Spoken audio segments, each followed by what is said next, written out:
एक और बड़ी खबर आपको बता दें, राजकोट हादसे के बाद एक्शन में गुजरात सरकार है। गेमिंग जोन हादसे के बाद एक्शन देखने को मिला है सरकार का। राजकोट पुलिस कमिश्नर राजू भार्गव का ट्रांसफर कर दिया गया है। पुलिस कमिश्नर राजू भार्गव का तबादला हुआ है। राजू भार्गव की जगह अब ब्रिजेश झा को अपॉइंट किया गया है। गुजरात हाई कोर्ट ने नगरपालिका को फटकार लगाई है। राजकोट गेम जोन हादसे पर गुजरात हाई कोर्ट ने नगरपालिका को फटकार लगाई। कहा, आप पर भरोसा नहीं। 2 पुलिस अफसर समेत 6 अफसर सस्पेंड हुए हैं इस मामले में।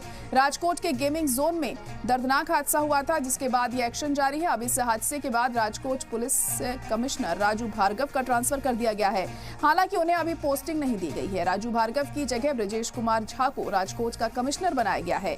ब्रिजेश कुमार झा 1999 बैच के आईपीएस अफसर हैं। झा इससे पहले अहमदाबाद सेक्टर 2 के स्पेशल पुलिस कमिश्नर भी रह चुके हैं और इसके अलावा राजकोट ज्वाइंट कमिश्नर विधि चौधरी का भी तबादला कर दिया गया है।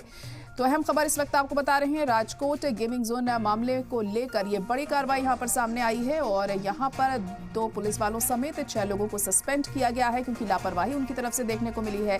गेमिंग जोन हादसे के बाद अब एक्शन में दिखाई दे रही है सरकार। राजकोट पुलिस कमिश्नर राजू भार्गव का ट्रांसफर किया गया है।